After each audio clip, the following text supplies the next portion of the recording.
Welcome to CSL TV, and I just hope you guys are having a beautiful, blessed day. Now, if you're new to the channel, go ahead and smash that subscribe button because this is just a review, a reaction, as well as an informational channel. Hopefully the informational part can help you or someone else, and we just gonna watch some videos and talk about it. And you know, sometimes we can learn shit from this video. I know I learned stuff from these videos, but I ain't gonna make this intro too long because I know y'all want to watch the video like me. So let's get it. Back up, back up, back up. Please, you guys, please don't shoot. Right here. This video out of Colorado is terrifying. It all started at this gas station in the middle of the night. A cop pulls into a spot and eyeballs another parked car with no license plates. There's a guy in the driver's seat, and a moment later, a woman walks out of the store and gets into the passenger seat. The car then drives off, and the cop follows. As the cop throws on his lights to pull the car over, the woman inside places a phone call to 911. I'm actually in the car that the cops are chasing right now. Where are you at? He's gonna shoot me. Who's chasing you? The police are. If the police are chasing you, why are you not pulling over? I'm not driving. You're not driving, so who's gonna shoot you? The driver of the vehicle. I don't know who he is. After this call, more officers are deployed during a 14-minute pursuit, and police use stop sticks to deflate the car's tires. Several attempts to stop the vehicle were attempted along the route of pursuit. Ultimately, the vehicle came to a forced stop. The driver loses control and crashes, but that's not the end of the story. In this backyard, I'm pretty sure. Hop this fence right here. Hop this fence. Sirens ring out as cops pursue the driver on foot through a neighborhood and soon spot the guy in a backyard. It turns out the driver's not alone. The woman from the gas station is still with him, and he's holding her hostage. Denver police, drop the weapon! Hey, this is the Denver police. I need you, hey, you need to listen. Come out right now with your hands up. The hostage pleads for the cops not to shoot, and the driver tells the cops, move back. Hey! Back up, back up, back up, get some cover over here, pull some cars up. Hey, sir! Hey, this is not where you want to be right now. The best thing for you is to come out with your hands up. That's when the driver comes out from the bushes, holding the hostage with a gun to her head and using her as a human shield. Show me your hands! I got my hands up, please. Please don't Back shoot. up, back up, back up. Please, you guys, Watch, please don't shoot. right here, right here. Please, you guys, back up. Please don't Hey, drop your gun right now! As cops try to reason with the driver, I'm telling you right now, bro. Please, You need to, hey, listen to me, bro. lost myself too, bro. Listen, an officer takes a shot. listen to me. The driver goes down and the hostage breaks free, and cops fire more rounds at the driver. The hostage was thankfully unharmed, but the driver was killed on the scene. This all went down back in 2020, and in 2021, the Denver DA concluded that the officers were legally justified in firing at the 33-year-old driver. But it's still not clear what caused all this to go down or why the driver took that woman hostage. Yeah. Yes, sir. And you knew he was down there. Damn it! What's you and your family? Sir, tell me what happened. I did not kill him. You knew Brad was dead, and you brought your son. I did not know he was dead. So man, this guy right here, that face. Yeah, we about to talk about this guy and this crazy interrogation and story that's going on. If you haven't already, go ahead and subscribe to the channel. Y'all see what we doing over here. So then therefore, you know, you'll be helping me out by doing a good deed. It's free. And that's also, you know, showing me that I'm doing something right. Because these videos, man, let me tell you, some of the stuff I wish I could post, but I already know we can't do that on here. 911, 911, where's your emergency? Hi. Let's stay there. Where are you at? Wagner? Okay, what's going on? I don't even know. You don't know what's going on? Is he breathing? Oh my God. My husband's friend is dead. Okay, is that your husband? My husband's freaking out. Yes, it's my friend. Wait, no other guy. Elizabeth, get outside. Ma'am. He's on the floor. There's blood everywhere. Oh my God, he has a gun wound in the back of his head. What is your name? My name is Sherry Kenny. Sherry. You don't see a gun? No, I don't see a gun. Okay. Now this is crazy. They rode up on a dead body, y'all. They rode up on a dead body. Listen, I need you and your husband to back out of the residence and wait outside for the officers. Do you hear me? All right. In May 2017, police in the small, quiet town of Bel Air, Ohio, find a man dead in his basement. A gunshot wound to the head. When police arrive on the scene, they meet with the husband and wife that had found the deceased man. David Kinney and his wife Cherry are longtime friends of the victim, 43-year-old Brad McGarry. I can't believe that. How long you guys been looking? 8-9 years. Oh, yeah. My kids call him Uncle. He's supposed to go to the Bahamas with us in August. Best buds, I think. Yeah, he's one of my best friends. He met him at coal mining classes years ago, and we just took him in his family. I'm trying not to freak out. I'm sorry. I can't not supposed to see that. I'm not supposed to see that, man. Once you go from the beginning, how you come about coming out here? That right there is a weed eater, is the whole plant. Okay. The weed eater? Yes, sir. We come to the basement door and knocked, because my daughter knocked on the front door. I told her, I said, Sis, go knock on the back door. She went up and knocked on the back door. Door was open. I went up right behind her. I noticed that the kitchen was scattered. There was stuff all over there. I told my wife, I said, Cherry, something's wrong.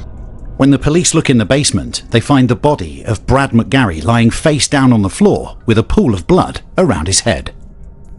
Brad McGarry was an openly gay man in a small conservative neighborhood. His friends state that he had just ended a relationship with a man named Scotty, but they didn't know his last name. They stayed with him. The last relationship he was in, it was pulled off, and he hasn't been with anybody ever since. Well, no, it was the guy. He was in with the guy? Yes, sir. Yeah. Okay, who was the guy? Scott something. Scotty. Oh, man. Very bad blood.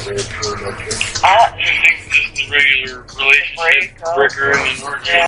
While looking around the house, police notice that it appears to have been ransacked. Oddly enough, they notice that nothing has actually been taken.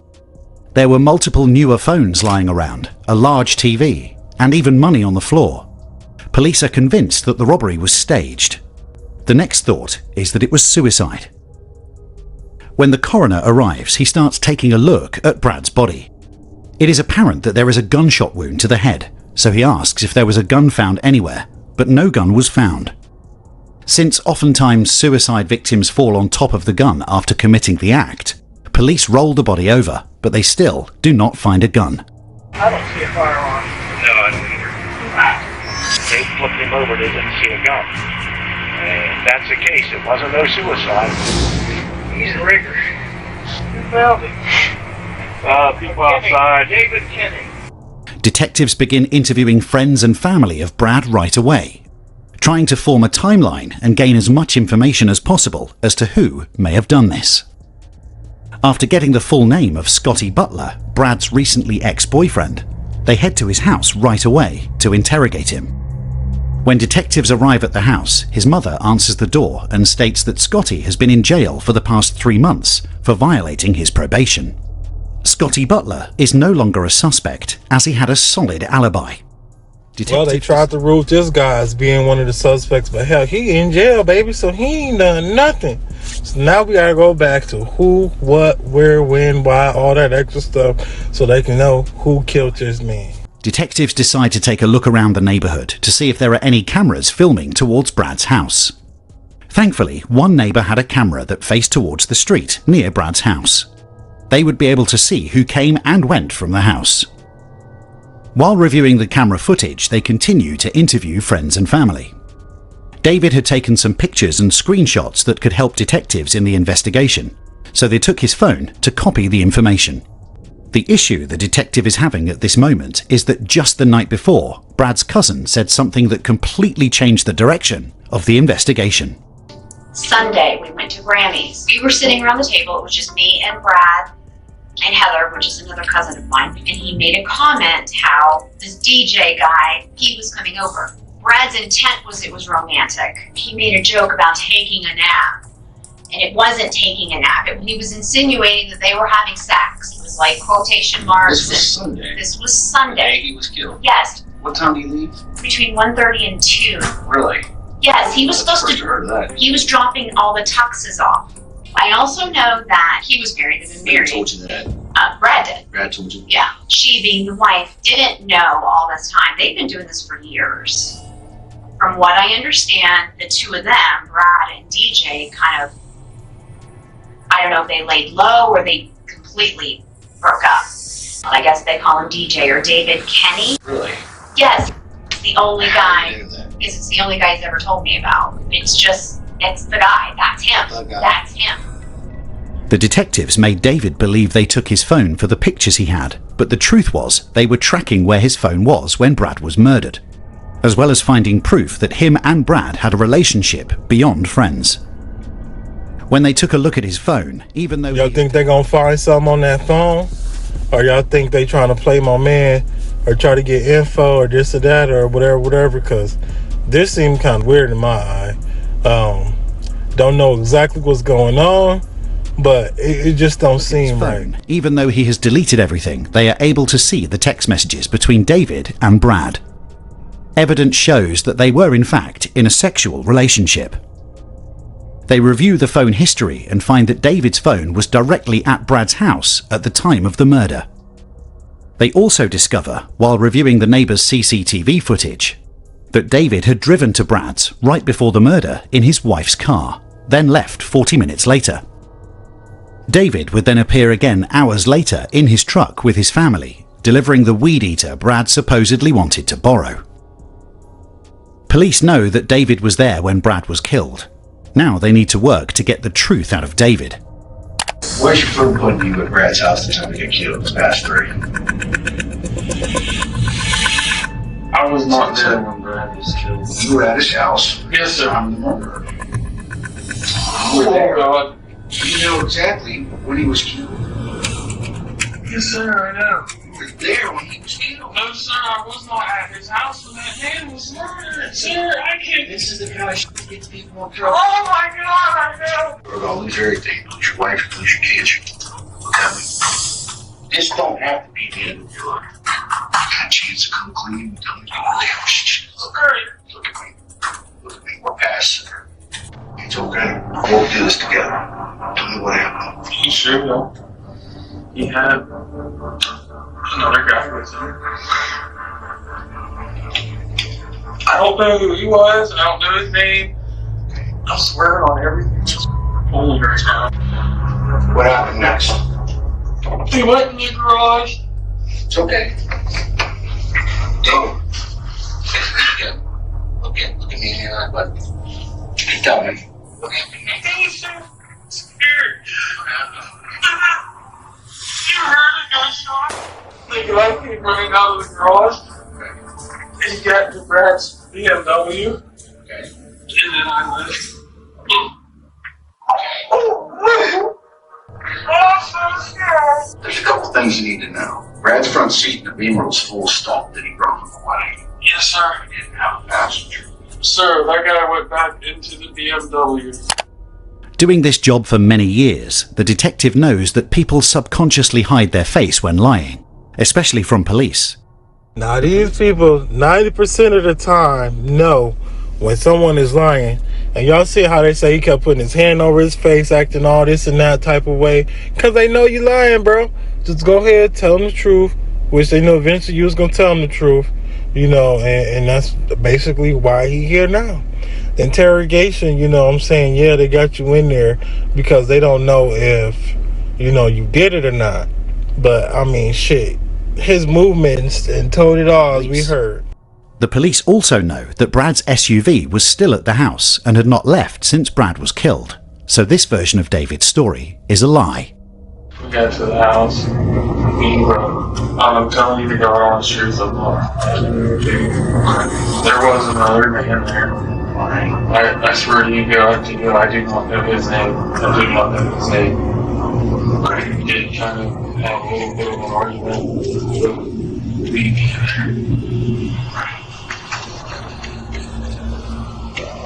She shot Brad. Yes, sir. And he was going to shoot me. But I got scared. I didn't know what to do. And then I left. Oh. Okay. He knew what I looked like. My vehicle was there. I did not know what to do. What kind of gun was it? I have no clue. Why did you call the cops? Why did you do this elaborate story? Why did you put your own daughter in that basement with that body? You did that. Yes, sir. And you knew he was down there. Damn it! Quit screwing your family. Sir, Tell me what happened. I did not kill him. You knew Brad was dead? And you brought your daughter? I did not know he was dead. The detective now creates a false story to help David become more comfortable with opening up about what happened. Even though the detective knows David will lie again, he also knows that the truth is getting closer. I'm going to tell you something. Sometimes when bad shit happens, people panic. Okay? I got a theory. I think it might have been an accident. I think that maybe somebody was around, accidentally shot him. I panicked. Didn't think anybody believed him. Was it an accident? Am I right? Drop all this shit and just let it out. Brad deserves it. Brad's family deserves it. Your wife deserves it. Your kids deserve it. Brad didn't want me to leave my wife for a while. I love my wife and kids to death. You love Brad too? I did. Sometimes you think about leaving your wife for him? I told him numerous times, man, I'm not gonna leave my wife. Kid me, smacked me around a couple times. He said, if you end all of this now, then I'm done with you forever. He got real loud with me. You know, kind of like up in my face. He had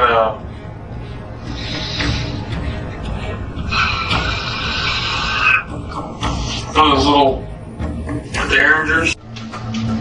Cross the line, man. Stop. Look at me. Let it go. Tell me what happened next. He had it in his hand. Just kind of like waving at me, you know what I mean? Okay. Telling me, you know, you're up, I'm tired of you, I can't believe my emotions this long just to call it quits. He kept waving at me, so I grabbed it. Okay. What happened after you grabbed it? I pushed him. Okay. Then what happened? I saw it. After this statement, David stops talking and asks for a lawyer, and even though he says he shot Brad, he will go to court pleading not guilty.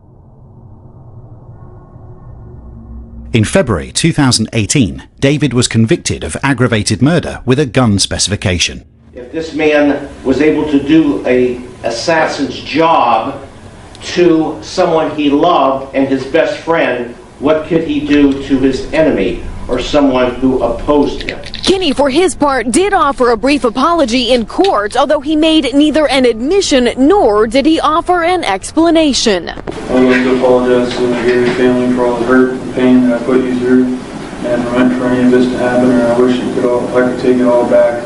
I know all the apologies in the world will never bring him back, but I want you to know I truly am sorry for it all.